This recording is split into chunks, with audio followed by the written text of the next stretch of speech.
Adventure 1 of the Return of Sherlock Holmes by Sir Arthur Conan Doyle. Adventure 1. The Adventure of the Empty House. It was in the spring of the year 1894 that all London was interested, and the fashionable world dismayed, by the murder of the Honourable Ronald Adair under most unusual and inexplicable circumstances.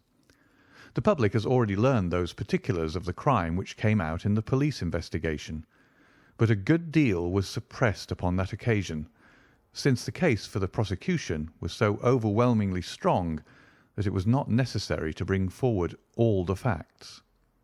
Only now, at the end of nearly 10 years, am I allowed to supply those missing links which make up the whole of that remarkable chain. The crime was of interest in itself, but that interest was as nothing to me compared to the inconceivable sequel which afforded me the greatest shock and surprise of any event in my adventurous life. Even now, after this long interval, I find myself thrilling as I think of it, and feeling once more that sudden flood of joy, amazement, and incredulity which utterly submerged my mind. Let me say to that public which has shown some interest in those glimpses which I have occasionally given them of the thoughts and actions of a very remarkable man, that they are not to blame me if I have not shared my knowledge with them, for I should have considered it my first duty to do so, had I not been barred by a positive prohibition from his own lips, which was only withdrawn upon the 3rd of last month. It can be imagined that my close intimacy with Sherlock Holmes had interested me deeply in crime, and that after his disappearance I never failed to read with care the various problems which came before the public, and I even attempted more than once, for my own private satisfaction, to employ his methods in their solution, though with indifferent success. There was none, however, which appealed to me like this tragedy of Ronald Adair. As I read the evidence at the inquest, which led up to a verdict of wilful murder against some person or persons unknown, I realized more clearly than I had ever done the loss which the community had sustained by the death of Sherlock Holmes. There were points about this strange business which would, I was sure, have specially appealed to him, and the efforts of the police would have been supplemented, or more probably anticipated, by the trained observation and the alert mind of the first criminal agent in Europe. All day, as I drove upon my round, I turned over the case in my mind, and found no explanation which appeared to me to be adequate. At the risk of telling a twice-told tale, I will recapitulate the facts as they were known to the public at the conclusion of the inquest. The Honourable Ronald Adair was the second son of the Earl of Maynooth, at that time governor of one of the Australian colonies. Adair's mother had returned from Australia to undergo the operation for cataract, and she, her son Ronald, and her daughter Hilda were living together at 427 Park Lane. The youth moved in the best society, had, so far as was known, no enemies and no particular vices. He had been engaged to Miss Edith Woodley of Carstairs, but the engagement had been broken off by mutual consent some months before, and there was no sign that it had left any very profound feeling behind it. For the rest, the man's life moved in a narrow and conventional circle, for his habits were quiet and his nature unemotional. Yet it was upon this easy-going young aristocrat that death came, in most strange and unexpected form, between the hours of 10 and 11:20 on the night of March 30th, 1894. Ronald Adair was fond of cards, playing continually, but never for such stakes as would hurt him. He was a member of the Baldwin, the Cavendish, and the Bagatelle card clubs. It was shown that after dinner on the day of his death he had played a rubber of whist at the latter club. He had also played there in the afternoon. The evidence of those who had played with him, Mr. Murray, Sir John Hardy, and Colonel Moran, showed that the game was whist and that there was a fairly equal fall of the cards. Adair might have lost £5, but not more. His fortune was a considerable one, and such a loss could not in any way affect him. He had played nearly every day at one club or other, but he was a cautious player and usually rose a winner. It came out in evidence that in partnership with Colonel Moran he had actually won as much as £420 in a sitting some weeks before from Godfrey Milner and Lord Balmoral. So much for his recent history as it came out at the inquest. On the evening of the crime he returned from the club exactly at 10. His mother and sister were out spending the evening with a relation. The servant deposed that she heard him enter the front room on the second floor, generally used as his sitting room. She had lit a fire there, and as it smoked she had opened the window. No sound was heard from the room until 11:20, the hour of the return of Lady Maynooth and her daughter. Desiring to say good night, she attempted to enter her son's room. The door was locked on the inside, and no answer could be got to their cries and knocking. Help was obtained and the door forced. The unfortunate young man was found lying near the table. His head had been horribly mutilated by an expanding revolver bullet, but no weapon of any sort was to be found in the room. On the table lay 2 banknotes for £10 each and £17 10 in silver and gold, the money arranged in little piles of varying amount. There were some figures also upon a sheet of paper, with the names of some club friends opposite to them, from which it was conjectured that before his death he was endeavouring to make out his losses or winnings at cards.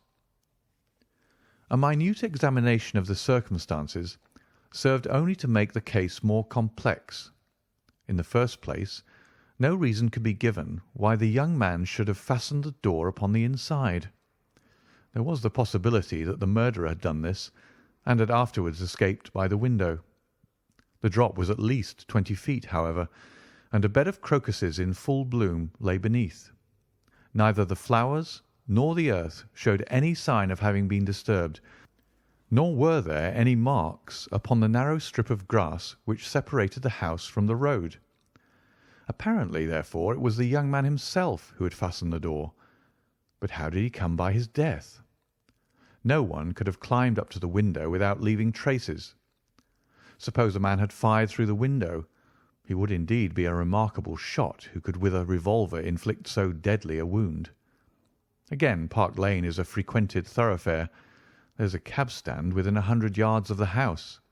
No one had heard a shot, and yet there was the dead man, and there the revolver bullet, which had mushroomed out, as soft-nosed bullets will, and so inflicted a wound which must have caused instantaneous death.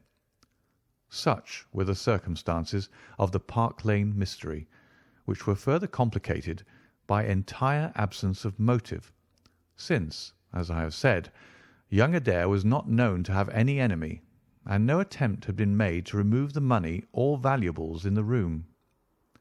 All day I turned these facts over in my mind, endeavouring to hit upon some theory which could reconcile them all, and to find that line of least resistance which my poor friend had declared to be the starting point of every investigation. I confess that I made little progress. In the evening I strolled across the park and found myself about 6 o'clock at the Oxford Street end of Park Lane. A group of loafers upon the pavements, all staring up at a particular window, directed me to the house which I had come to see. A tall, thin man with coloured glasses, whom I strongly suspected of being a plain-clothes detective, was pointing out some theory of his own, while the others crowded round to listen to what he said. I got as near him as I could, but his observations seemed to me to be absurd, so I withdrew again in some disgust. As I did so, I struck against an elderly, deformed man who had been behind me, and I knocked down several books which he was carrying. I remember that as I picked them up, I observed the title of one of them, The Origin of Tree Worship, and it struck me that the fellow must be some poor bibliophile who, either as a trade or as a hobby, was a collector of obscure volumes. I endeavoured to apologize for the accident, but it was evident that these books which I had so unfortunately maltreated were very precious objects in the eyes of their owner. With a snarl of contempt, he turned upon his heel, and I saw his curved back and white side whiskers disappear among the throng.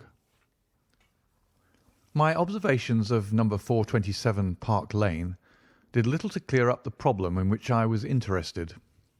The house was separated from the street by a low wall and railing, the whole not more than 5 feet high. It was perfectly easy, therefore, for anyone to get into the garden, but the window was entirely inaccessible, since there was no water pipe or anything which could help the most active man to climb it. More puzzled than ever, I retraced my steps to Kensington. I had not been in my study 5 minutes when the maid entered to say that a person desired to see me. To my astonishment, it was none other than my strange old book collector, his sharp, wizened face peering out from a frame of white hair, and his precious volumes, a dozen of them at least, wedged under his right arm. "You're surprised to see me, sir?" said he in a strange, croaking voice. I acknowledged that I was.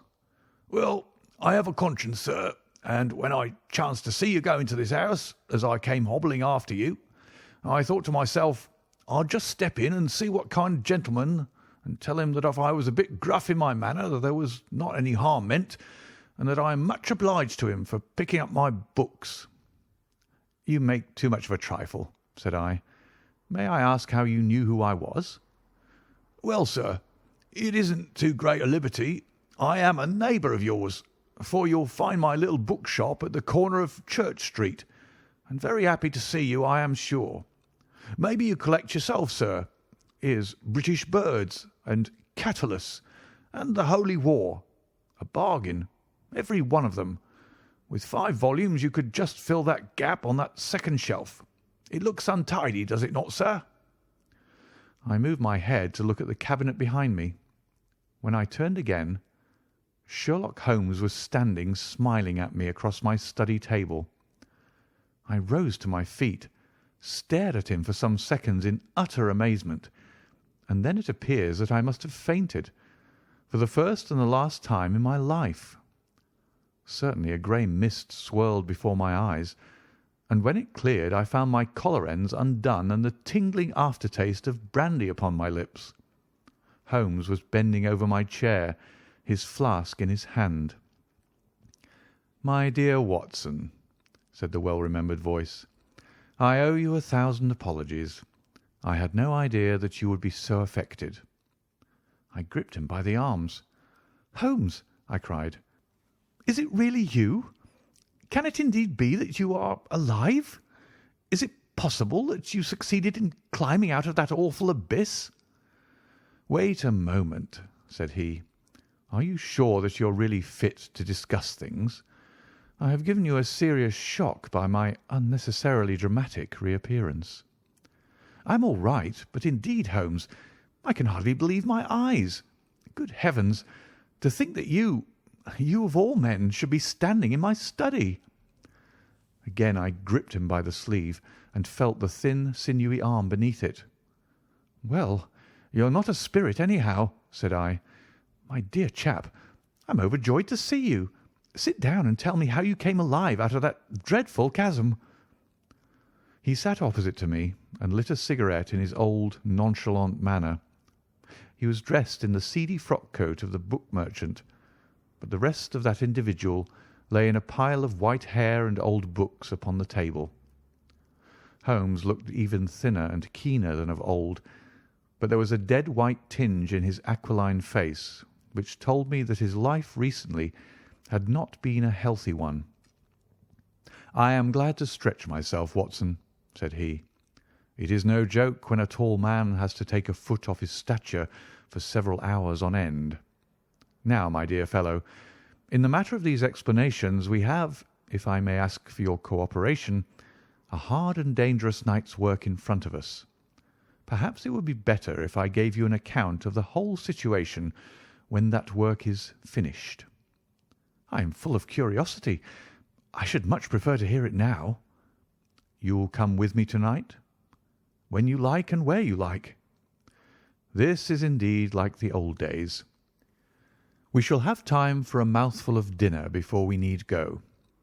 Well then, about that chasm. I had no serious difficulty in getting out of it, for the very simple reason that I never was in it." "You never were in it?"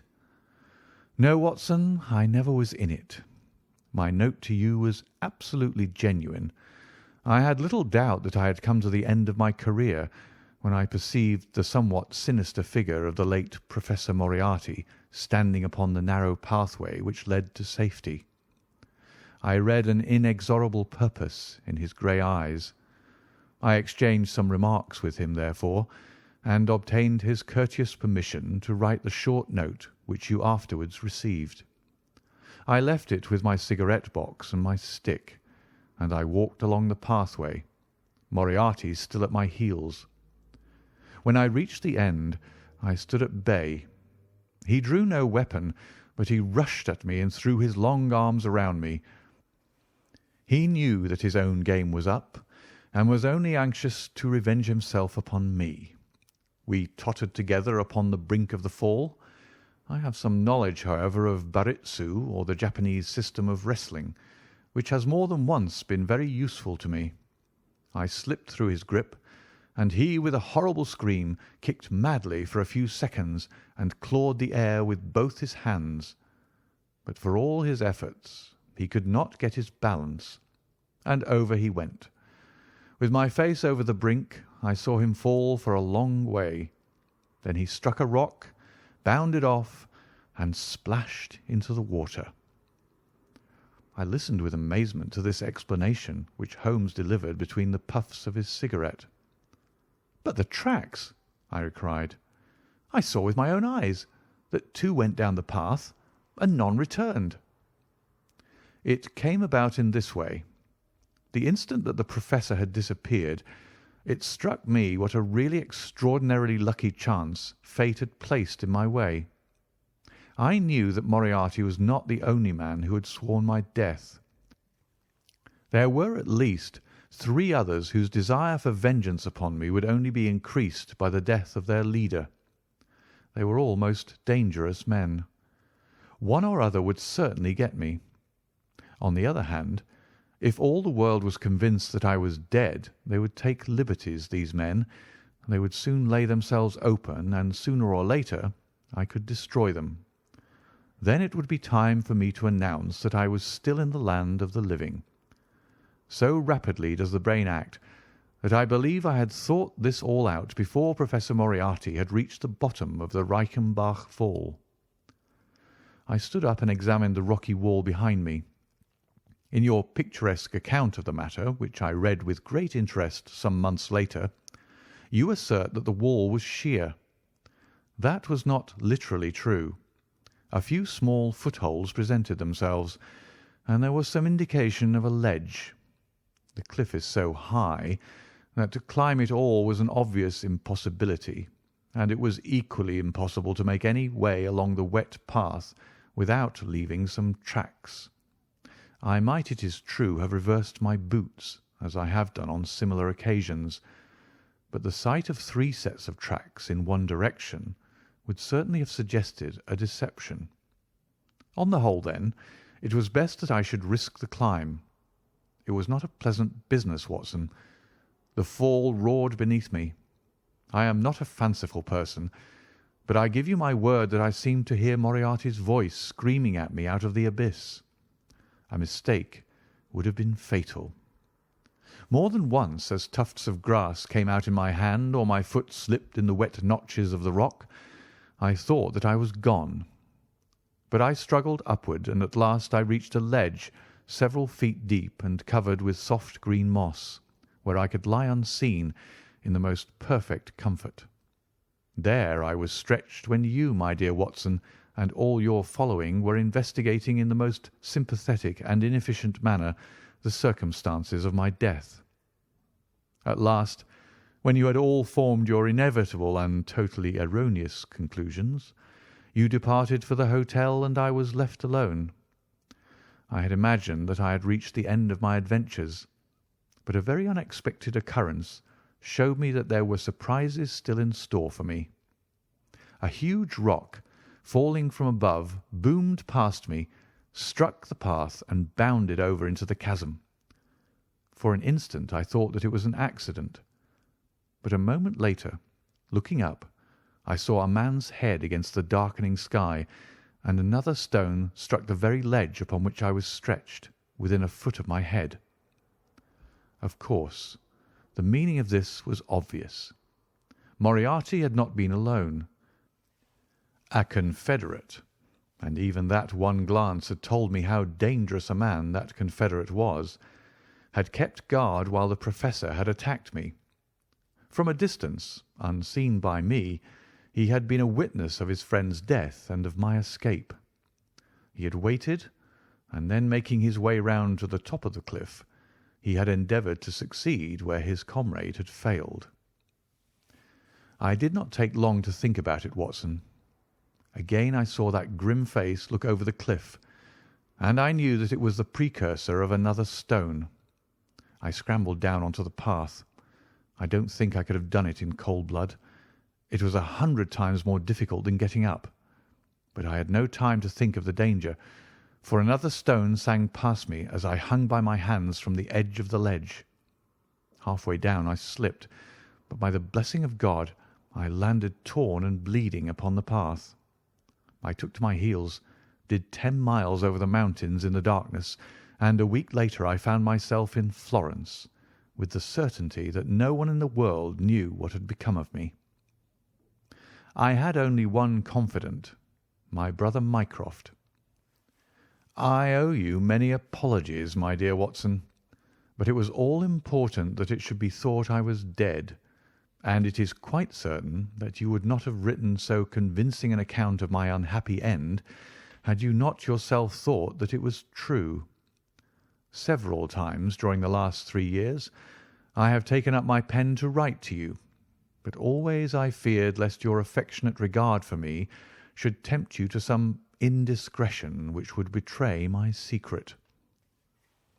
For that reason I turned away from you this evening when you upset my books, for I was in danger at the time, and any show of surprise and emotion upon your part might have drawn attention to my identity and led to the most deplorable and irreparable results. As to Mycroft, I had to confide in him in order to obtain the money which I needed. The course of events in London did not run so well as I had hoped, for the trial of the Moriarty gang left 2 of its most dangerous members, my own most vindictive enemies, at liberty. I travelled for 2 years in Tibet, therefore, and amused myself by visiting Lhasa and spending some days with the head lama. You may have read of the remarkable explorations of a Norwegian named Sigerson, but I am sure that it never occurred to you that you were receiving news of your friend. I then passed through Persia, looked in at Mecca, and paid a short but interesting visit to the Khalifa at Khartoum, the results of which I have communicated to the Foreign Office. Returning to France, I spent some months in a research into the coal tar derivatives, which I conducted in a laboratory at Montpellier, in the south of France. Having concluded this to my satisfaction, and learning that only one of my enemies was now left in London, I was about to return when my movements were hastened by the news of this very remarkable Park Lane mystery, which not only appealed to me by its own merits, but which seemed to offer some most peculiar personal opportunities. I came over at once to London, called in my own person at Baker Street, threw Mrs. Hudson into violent hysterics, and found that Mycroft had preserved my rooms and my papers exactly as they had always been. So it was, my dear Watson, that at 2 o'clock today I found myself in my old armchair in my own old room, and only wishing that I could have seen my old friend Watson in the other chair which he had so often adorned. Such was the remarkable narrative to which I listened on that April evening, a narrative which would have been utterly incredible to me had it not been confirmed by the actual sight of the tall, spare figure and the keen, eager face which I had never thought to see again. In some manner he had learned of my own sad bereavement, and his sympathy was shown in his manner rather than in his words.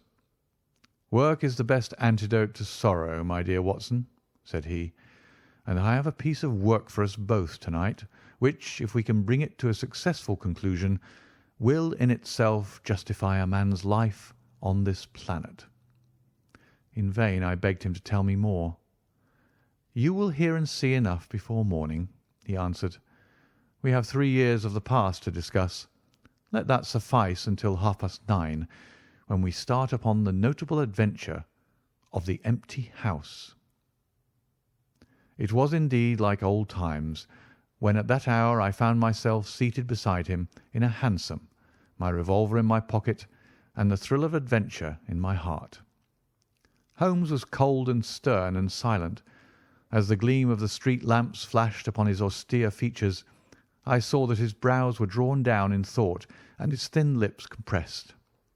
I knew not what wild beast we were about to hunt down in the dark jungle of criminal London, but I was well assured from the bearing of this master huntsman that the adventure was a most grave one, while the sardonic smile which occasionally broke through his ascetic gloom boded little good for the object of our quest.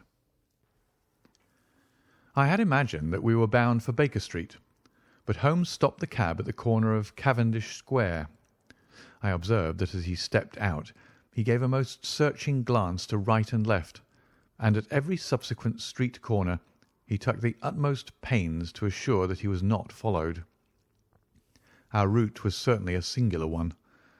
Holmes's knowledge of the byways of London was extraordinary, and on this occasion he passed rapidly and with an assured step through a network of mews and stables, the very existence of which I had never known. We emerged at last into a small road, lined with old gloomy houses, which led us into Manchester Street, and so to Blandford Street. Here he turned swiftly down a narrow passage, passed through a wooden gate into a deserted yard, and then opened with a key the back door of a house. We entered together, and he closed it behind us. The place was pitch dark, but it was evident to me that it was an empty house. Our feet creaked and crackled over the bare planking, and my outstretched hand touched a wall from which the paper was hanging in ribbons. Holmes's cold, thin fingers closed round my wrist and led me forward down a long hall until I dimly saw the murky fanlight over the door. Here Holmes turned suddenly to the right, and we found ourselves in a large, square, empty room, heavily shadowed in the corners, but faintly lit in the centre from the lights of the street beyond. There was no lamp near, and the window was thick with dust, so that we could only just discern each other's figures within. My companion put his hand upon my shoulder and his lips close to my ear. "Do you know where we are?" he whispered. "Surely that is Baker Street," I answered, staring through the dim window. "Exactly. We are in Camden House, which stands opposite to our own old quarters." "But why are we here?" "Because it commands so excellent a view of that picturesque pile. Might I trouble you, my dear Watson, to draw a little nearer to the window, taking every precaution not to show yourself, and then to look up at our old rooms, the starting point of so many of your little fairy tales. We will see if my 3 years of absence have entirely taken away my power to surprise you." I crept forward and looked across at the familiar window. As my eyes fell upon it, I gave a gasp and a cry of amazement. The blind was down, and a strong light was burning in the room. The shadow of a man who was seated in a chair within was thrown in hard black outline upon the luminous screen of the window. There was no mistaking the poise of the head, the squareness of the shoulders, the sharpness of the features. The face was turned half round, and the effect was that of one of those black silhouettes which our grandparents loved to frame. It was a perfect reproduction of Holmes. So amazed was I that I threw out my hand to make sure that the man himself was standing beside me. He was quivering with silent laughter. "Well?" said he. "Good heavens!" I cried. "It is marvellous." "I trust that age doth not wither nor custom stale my infinite variety," said he, and I recognised in his voice the joy and pride which the artist takes in his own creation. "It really is rather like me, is it not? I should be prepared to swear that it was you. The credit of the execution is due to Monsieur Oscar Meunier of Grenoble, who spent some days in doing the moulding. It is a bust in wax. The rest I arranged myself during my visit to Baker Street this afternoon." "But why?" "Because, my dear Watson, I had the strongest possible reason for wishing certain people to think that I was there when I was really elsewhere." "And you thought the rooms were watched?" "I knew that they were watched." "By whom?"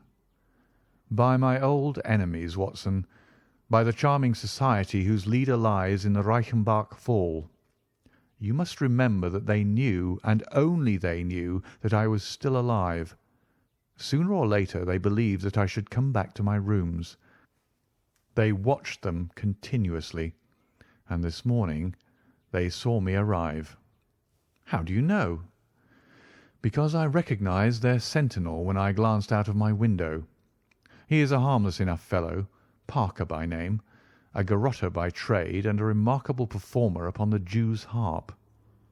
I cared nothing for him, but I cared a great deal for the much more formidable person who was behind him, the bosom friend of Moriarty, the man who dropped the rocks over the cliff, the most cunning and dangerous criminal in London. That is the man who is after me to-night, Watson, and that is the man who is quite unaware that we are after him." My friend's plans were gradually revealing themselves. From this convenient retreat the watchers were being watched and the trackers tracked. That angular shadow up yonder was the bait, and we were the hunters. In silence we stood together in the darkness and watched the hurrying figures who passed and repassed in front of us. Holmes was silent and motionless, but I could tell that he was keenly alert and that his eyes were fixed intently upon the stream of passers-by. It was a bleak and boisterous night, and the wind whistled shrilly down the long street. Many people were moving to and fro, most of them muffled in their coats and cravats. Once or twice it seemed to me that I had seen the same figure before, and I especially noticed two men who appeared to be sheltering themselves from the wind in the doorway of a house some distance up the street. I tried to draw my companion's attention to them, but he gave a little ejaculation of impatience and continued to stare into the street. More than once he fidgeted with his feet and tapped rapidly with his fingers upon the wall. It was evident to me that he was becoming uneasy, and that his plans were not working out altogether as he had hoped. At last, as midnight approached and the street gradually cleared, he paced up and down the room in uncontrollable agitation. I was about to make some remark to him when I raised my eyes to the lighted window and again experienced almost as great a surprise as before. I clutched Holmes's arm and pointed upwards. "The shadows moved," I cried. It was indeed no longer the profile but the back which was turned towards us. 3 years had certainly not smoothed the asperities of his temper or his impatience with a less active intelligence than his own. "Of course it has moved," said he. "Am I such a farcical bungler, Watson, that I should erect an obvious dummy and expect that some of the sharpest men in Europe would be deceived by it? We have been in this room 2 hours, and Mrs. Hudson has made some change in that figure 8 times, or once in every quarter of an hour. She works it from the front, so that her shadow may never be seen. Ah!" He drew in his breath with a shrill, excited intake. In the dim light I saw his head thrown forward, his whole attitude rigid with attention. Outside the street was absolutely deserted. Those 2 men might still be crouching in the doorway, but I could no longer see them. All was still and dark, save only that brilliant yellow screen in front of us, with the black figure outlined upon its centre. Again, in the utter silence, I heard that thin, sibilant note which spoke of intense, suppressed excitement. An instant later he pulled me back into the blackest corner of the room, and I felt his warning hand upon my lips. The fingers which clutched me were quivering. Never had I known my friend more moved, and yet the dark street still stretched lonely and motionless before us. But suddenly I was aware of that which his keener senses had already distinguished. A low, stealthy sound came to my ears, not from the direction of Baker Street, but from the back of the very house in which we lay concealed. A door opened and shut. An instant later steps crept down the passage, steps which were meant to be silent, but which reverberated harshly through the empty house. Holmes crouched back against the wall, and I did the same, my hand closing upon the handle of my revolver. Peering through the gloom, I saw the vague outline of a man, a shade blacker than the blackness of the open door. He stood for an instant, and then he crept forward, crouching, menacing, into the room. He was within 3 yards of us, this sinister figure, and I had braced myself to meet his spring before I realized that he had no idea of our presence. He passed close beside us, stole over to the window, and very softly and noiselessly raised it for half a foot. As he sank to the level of this opening, the light of the street, no longer dimmed by the dusty glass, fell full upon his face. The man seemed to be beside himself with excitement. His 2 eyes shone like stars, and his features were working convulsively. He was an elderly man, with a thin, projecting nose, a high, bald forehead, and a huge, grizzled moustache. An opera hat was pushed to the back of his head, and an evening dress shirt front gleamed out through his open overcoat. His face was gaunt and swarthy, scored with deep, savage lines. In his hand he carried what appeared to be a stick, but as he laid it down upon the floor it gave a metallic clang. Then from the pocket of his overcoat he drew a bulky object, and he busied himself in some task which ended with a loud, sharp click, as if a spring or bolt had fallen into its place. Still kneeling upon the floor, he bent forward and threw all his weight and strength upon some lever, with the result that there came a long, whirling, grinding noise, ending once more in a powerful click. He straightened himself then, and I saw that what he held in his hand was a sort of gun with a curiously misshapen butt. He opened it at the breech, put something in, and snapped the breech lock. Then, crouching down, he rested the end of the barrel upon the ledge of the open window, and I saw his long moustache droop over the stock, and his eye gleam as it peered along the sights. I heard a little sigh of satisfaction as he cuddled the butt into his shoulder and saw that amazing target, the black man on the yellow ground, standing clear at the end of his foresight. For an instant he was rigid and motionless. Then his finger tightened on the trigger. There was a strange, loud whiz and a long, silvery tinkle of broken glass. At that instant Holmes sprang like a tiger onto the marksman's back and hurled him flat upon his face. He was up again in a moment, and with a convulsive strength he seized Holmes by the throat. But I struck him on the head with the butt of my revolver, and he dropped again upon the floor. I fell upon him, and as I held him my comrade blew a shrill call upon a whistle. There was the clatter of running feet upon the pavement, and 2 policemen in uniform, with one plain-clothes detective, rushed through the front entrance and into the room. "That you, Lestrade?" said Holmes. "Yes, Mr. Holmes. I took the job myself. It's good to see you back in London, sir." "I think you want a little unofficial help. 3 undetected murders in 1 year won't do, Lestrade. But you handled the Molesley mystery with less than your usual— that's to say, you handled it fairly well." We had all risen to our feet, our prisoner breathing hard, with a stalwart constable on each side of him. Already a few loiterers had begun to collect in the street. Holmes stepped up to the window, closed it, and dropped the blinds. Lestrade had produced 2 candles and the policemen had uncovered their lanterns. I was able at last to have a good look at our prisoner. It was a tremendously virile and yet sinister face which was turned towards us. With the brow of a philosopher above and the jaw of a sensualist below, the man must have started with great capacities for good or for evil, but one could not look upon his cruel blue eyes with their drooping, cynical lids, or upon the fierce, aggressive nose and the threatening, deep-lined brow, without reading nature's plainest danger signals. He took no heed of any of us, but his eyes were fixed upon Holmes's face with an expression in which hatred and amazement were equally blended. "You fiend!" he kept on muttering. "You clever fiend! Clever fiend!" "Ah, Colonel," said Holmes, arranging his rumpled collar. "Journeys end in lovers' meetings, as the old play says. I don't think I have had the pleasure of seeing you since you favoured me with those attentions as I lay on the ledge above the Reichenbach Fall." The colonel still stared at my friend like a man in a trance. "You cunning, cunning fiend!" was all that he could say. "I have not introduced you yet," said Holmes. "This gentleman is Colonel Sebastian Moran, once of Her Majesty's Indian Army, and the best heavy game shot that our Eastern Empire has ever produced.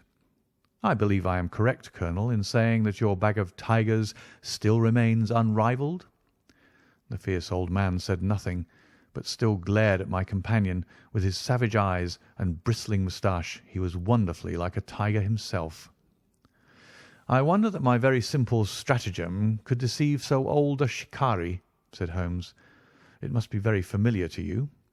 Have you not tethered a young kid under a tree, lain above it with your rifle, and waited for the bait to bring up your tiger? This empty house is my tree, and you are my tiger. You have possibly had other guns in reserve in case there should be several tigers, or in the unlikely supposition of your own aim failing you.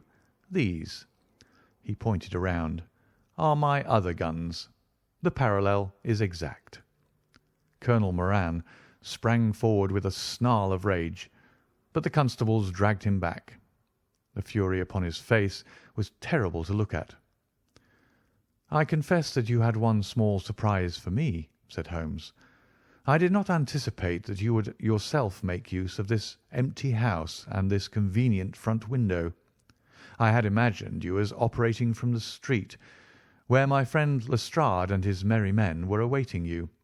With that exception, all has gone as I expected." Colonel Moran turned to the official detective. "You may or may not have just cause for arresting me," said he, "but at least there can be no reason why I should submit to the gibes of this person. If I am in the hands of the law, let things be done in a legal way." "Well, that's reasonable enough," said Lestrade. "Nothing further you have to say, Mr. Holmes, before we go?" Holmes had picked up the powerful air gun from the floor and was examining its mechanism. "An admirable and unique weapon," said he. "Noiseless and of tremendous power. I knew von Herder, the blind German mechanic who constructed it to the order of the late Professor Moriarty. For years I have been aware of its existence, though I have never before had the opportunity of handling it. I commend it very specially to your attention, Lestrade, and also the bullets which fit it." "You can trust us to look after that, Mr. Holmes," said Lestrade, as the whole party moved toward the door. "Anything further to say?" "Only to ask what charge you intend to prefer." "What charge, sir?" "Why, of course, the attempted murder of Mr. Sherlock Holmes."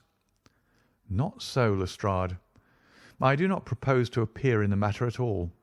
To you, and to you only, belongs the credit of the remarkable arrest which you have effected. Yes, Lestrade, I congratulate you. With your usual happy mixture of cunning and audacity, you have got him." "Got him? Got whom, Mr. Holmes?" "The man that the whole force has been seeking in vain. Colonel Sebastian Moran, who shot the Honourable Ronald Adair with an expanding bullet from an air gun through the open window of the second-floor front of No. 427 Park Lane upon the 30th of last month. That's the charge, Lestrade. And now, Watson, if you can endure the draught from a broken window, I think that half an hour in my study over a cigar may afford you some profitable amusement." Our old chambers had been left unchanged through the supervision of Mycroft Holmes and the immediate care of Mrs. Hudson. As I entered, I saw, it is true, an unwonted tidiness, but the old landmarks were all in their place. There were the chemical corner and the acid-stained, deal-topped table. There upon a shelf was the row of formidable scrap-books and books of reference which many of our fellow citizens would have been so glad to burn. The diagrams, the violin case, and the pipe-rack, even the Persian slipper which contained the tobacco, all met my eyes as I glanced around me. There were two occupants of the room, one Mrs. Hudson, who beamed upon us both as we entered, the other the strange dummy which had played so important a part in the evening's adventures. It was a wax-coloured model of my friend, so admirably done that it was a perfect facsimile. It stood on a small pedestal table with an old dressing-gown of Holmes's so draped around it that the illusion from the street was absolutely perfect. "I hope you observed all precautions, Mrs. Hudson," said Holmes. "I went to it on my knees, sir, just as you told me." "Excellent. You carried the thing out very well. Did you observe where the bullet went?" "Yes, sir. I'm afraid it has spoilt your beautiful bust, for it passed right through the head and flattened itself on the wall. I picked it up from the carpet. Here it is." Holmes held it out to me. "A soft revolver bullet, as you perceive, Watson. There's genius in that, for who would expect to find such a thing fired from an air gun? All right, Mrs. Hudson, I am much obliged for your assistance. And now, Watson, let me see you in your old seat once more, for there are several points which I should like to discuss with you." He had thrown off the seedy frock-coat, and now he was the Holmes of old in the mouse-coloured dressing-gown which he took from his effigy. "The old shikari's nerves have not lost their steadiness, nor his eyes their keenness," said he with a laugh as he inspected the shattered forehead of his bust. "Plumb in the middle of the back of the head and smack through the brain. He was the best shot in India, and I expect that there are few better in London. Have you heard the name?" "No, I have not." "Well, well, such is fame. But then, if I remember right, you had not heard the name of Professor James Moriarty, who had one of the great brains of the century. Just give me down my index of biographies from the shelf." He turned over the pages lazily, leaning back in his chair and blowing great clouds from his cigar. "My collection of M's is a fine one," said he. "Moriarty himself is enough to make any letter illustrious. And here is Morgan the poisoner, and Merridew of abominable memory, and Matthews, who knocked out my left canine in the waiting-room at Charing Cross, and finally, there is our friend tonight." He handed over the book, and I read, "Moran, Sebastian, Colonel, unemployed, formerly 1st Bangalore Pioneers, born London 1840, son of Sir Augustus Moran, C.B., once British Minister to Persia, educated Eton and Oxford, served in Jawaki campaign, Afghan campaign, Charasiab dispatches, Sherpur, and Kabul. Author of Heavy Game of the Western Himalayas, 1881, 3 Months in the Jungle, 1884. Address, Conduit Street. Clubs, the Anglo-Indian, the Tankerville, the Bagatelle Card Club." On the margin was written in Holmes's precise hand, "The second most dangerous man in London." "This is astonishing," said I, as I handed back the volume. "The man's career is that of an honourable soldier." "It is true," Holmes answered. "Up to a certain point he did well. He was always a man of iron nerve, and the story is still told in India how he crawled down a drain after a wounded man-eating tiger. There are some trees, Watson, which grow to a certain height and then suddenly develop some unsightly eccentricity. You will see it often in humans. I have a theory that the individual represents in his development the whole procession of his ancestors, and that such a sudden turn to good or evil stands for some strong influence which came into the line of his pedigree. The person becomes, as it were, the epitome of the history of his own family. It is surely rather fanciful. Well, I don't insist upon it. Whatever the cause, Colonel Moran began to go wrong. Without any open scandal, he still made India too hot to hold him. He retired, came to London, and again acquired an evil name. It was at this time that he was sought out by Professor Moriarty, to whom for a time he was chief of the staff. Moriarty supplied him liberally with money, and used him only in one or two very high-class jobs, which no ordinary criminal could have undertaken. You may have some recollection of the death of Mrs. Stewart of Lauder in 1887. Not? Well, I am sure Moran was at the bottom of it, but nothing could be proved. So cleverly was the colonel concealed that even when the Moriarty gang was broken up, we could not incriminate him. You remember at that date when I called upon you in your rooms, how I put up the shutters for fear of air guns? No doubt you thought me fanciful. I knew exactly what I was doing, for I knew of the existence of this remarkable gun, and I knew also that one of the best shots in the world would be behind it. When we were in Switzerland, he followed us with Moriarty, and it was undoubtedly he who gave me that evil 5 minutes on the Reichenbach ledge. You may think that I read the papers with some attention during my sojourn in France, on the lookout for any chance of laying him by the heels. So long as he was free in London, my life would really not have been worth living. Night and day the shadow would have been over me, and sooner or later his chance must have come. What could I do? I could not shoot him at sight, or I should myself be in the dock. There was no use appealing to a magistrate. They cannot interfere on the strength of what would appear to them to be a wild suspicion. So I could do nothing but I watched the criminal news, knowing that sooner or later I should get him. Then came the death of this Ronald Adair. My chance had come at last. Knowing what I did, was it not certain that Colonel Moran had done it? He had played cards with the lad. He had followed him home from the club. He had shot him through the open window. There was not a doubt of it. The bullets alone are enough to put his head in a noose. I came over at once. I was seen by the sentinel who would, I knew, direct the colonel's attention to my presence. He could not fail to connect my sudden return with his crime, and to be terribly alarmed. I was sure that he would make an attempt to get me out of the way at once, and would bring round his murderous weapon for that purpose. I left him an excellent mark in the window, and, having warned the police that they might be needed— by the way, Watson, you spotted their presence in that doorway with unerring accuracy— I took up what seemed to me to be a judicious post for observation, never dreaming that he would choose the same spot for his attack. Now, my dear Watson, does anything remain for me to explain?